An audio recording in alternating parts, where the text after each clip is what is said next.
एक समय की बात है, एक राजा और रानी अपने राजमहल में रहते थे। राजा बहुत ही बुद्धिमान और साहसी इंसान था, जबकि रानी बहुत ही सुंदर और समझदार थी।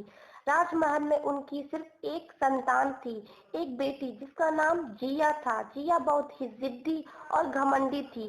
वह अपनी मर्जी की बातें करने में बेहद उचित थी और हमेशा अपनी इच्छाओं को पूरा करने की कोशिश करती थी। एक दिन राजा को विदेश जाना पड़ा और वे कई महीनों तक बाहर रहने के लिए मजबूर हो गए।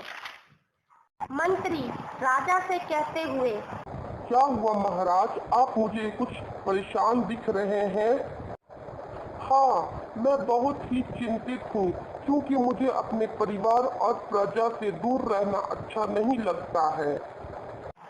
वहां से महाराज अपनी रानी के कक्ष चले गए और उससे कहा, मेरी प्यारी रानी, मैं कई महीनों तक बाहर रहने जा रहा हूँ। मुझे बहुत फिक्र हो रही है कि तुम हमारी बेटी का अकेले रह पाओगी।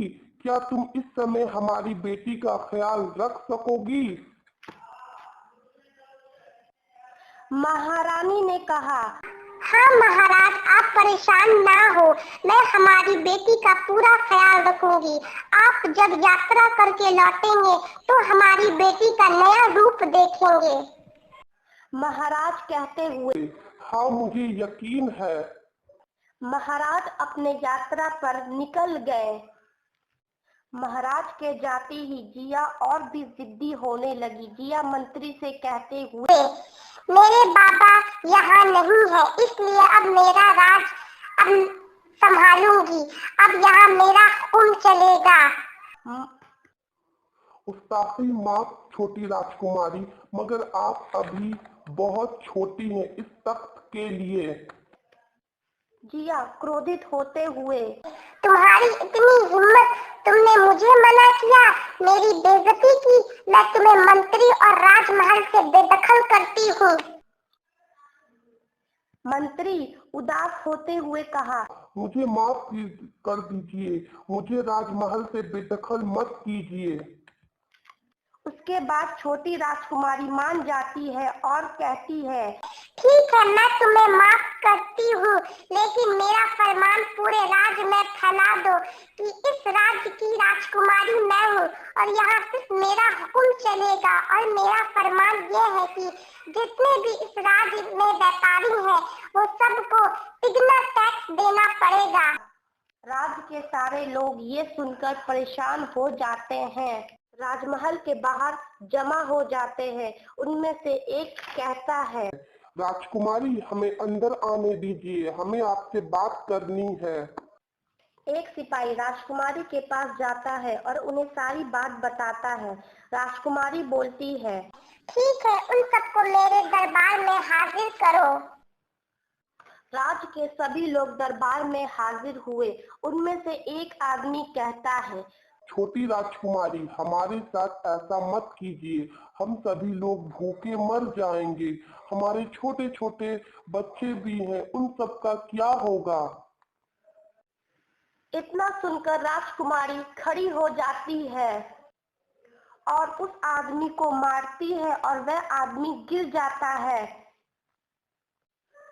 फिर राजकुमारी बोलती है, ये मेरा फरमान है और मेरा फरमान हर लोग को मानना पड़ेगा। अगर मेरा फरमान किसी ने नहीं माना तो उसे जेल में डाल दिया जाएगा और उसे फांसी से टंगवा दिया जाएगा। इतना सुनकर सभी डर जाते हैं और वहां से चले जाते हैं।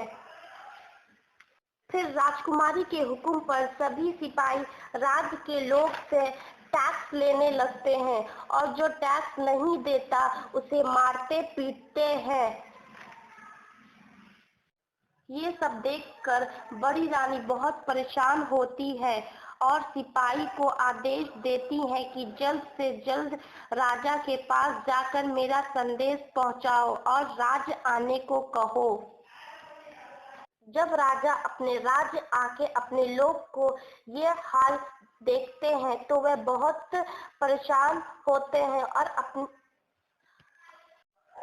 और अपनी बेटी के पास जाकर कहते हैं, ये सब तुमने क्या किया? हमारे राज्य के लोग कितना परेशान हैं तुम्हारी वजह से, और कितने लोग तो हमारे राज्य छोड़कर जा चुके हैं, और अगर राज्य में लोग ही नहीं रहेंगे तो राज्य और राजा रानी कहाँ से बचेंगे। इतना सुनने के बाद भी राजकुमारी को कोई फर्क नहीं पड़ता और वह अपने घमंड में चूर रहती है। फिर राजकुमारी बोलती है, सिपाही, मेरे पिताजी को ले जाकर जेल में बंद कर दो। इतना सुनकर राजा को जेल में बंद कर दिया जाता है। साधु के पास जाती है और बोलती है, साधु बाबा, मेरी बेटी ने सभी राज्य के लोगों को परेशान करके रखा है और अपने पिता को भी जेल में डाल दिया है, कृपया करके कुछ कीजिए। इतना सुनकर साधु बोलता है, ठीक है। फिर साधु राजकुमारी के पास जाता है और बोलता है, राजकुमारी, मेरे घर में एक पूजा है, कृपया करके आप मेरे घर चलिए। राजकुमारी बोलती है, ठीक है। और फिर साधु और राजकुमारी महल से निकलते हैं। तब साधु राजकुमारी को अपने राज्य के लोगों का हाल दिखाता है और राजकुमारी को अपनी गलती का एहसास होता है और वह अपने पिता के पास जाती है और अपने पिता से माफी मांगती है। फिर राजा अपनी बेटी को माफ कर देता है और राज्य में जितने भी लोग परेशान होते हैं उन सभी की परेशानियों को दूर कर देते हैं। ये कहानी हमें ये याद दिलाती है कि परिवार के सदस्य के बीच प्यार, संपन्न और आपसी सहायता हमेशा महत्वपूर्ण होता है। अगर हमारा वीडियो पसंद आए तो लाइक एंड